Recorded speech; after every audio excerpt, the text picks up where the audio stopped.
Sammy here with another scary folktale. Tonight, we're diving into one of the strangest mysteries the world has ever heard. Numbers stations. Radios that speak in code, voices that never belong to a face, and signals that should not exist. They say if you turn an old shortwave radio to just the right frequency, you'll hear it. A cold, emotionless voice, repeating numbers, phrases, or sometimes just strange tones. No one knows where they come from. No one knows who's behind them, but they've been broadcasting for nearly a century.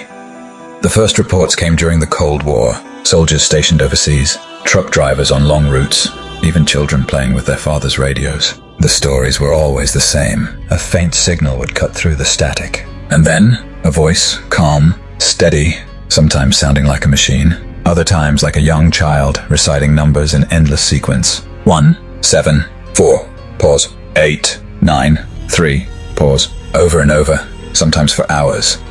Listeners were unsettled. Some described the broadcasts as hypnotic, impossible to turn away from. The more you listened, the heavier the air felt, as if something was pressing against the walls. When curious radio operators wrote to governments for answers, they got nothing but denial. These stations don't exist, officials claimed, but the signals were too real to ignore.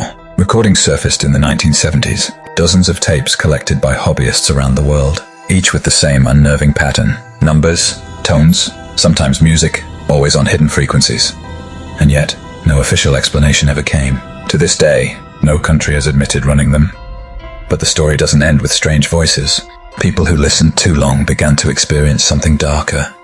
Nightmares of being watched, sleep paralysis. One man in Prague swore that after recording a full broadcast, he woke to 3 knocks on his apartment door at exactly 3:03 a.m. No one was there.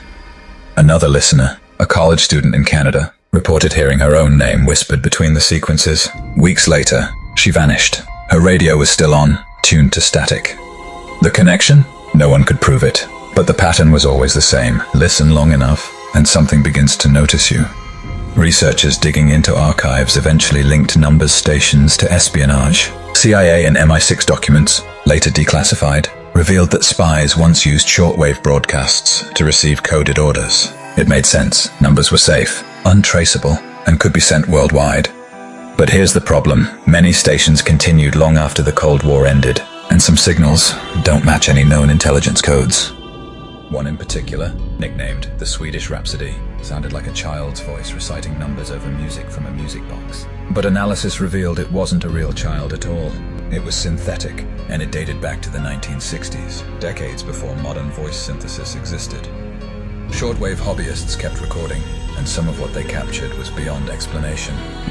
A station in the 1990s broadcast a steady hum, followed by heavy breathing. No numbers, no words, just breath. Another, heard only in South America, repeated the same sentence every night. We are watching, we never blink. And in one of the most disturbing cases, a signal from Eastern Europe seemed to respond to listeners directly. A man testing frequencies called out loud, joking into his microphone, "Is anyone out there?" Seconds later, the station's endless numbers stopped. A pause. And then, in perfect English, the voice replied, "Yes."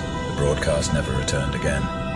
To this day, number stations still broadcast. If you have the right radio, you can hear them tonight.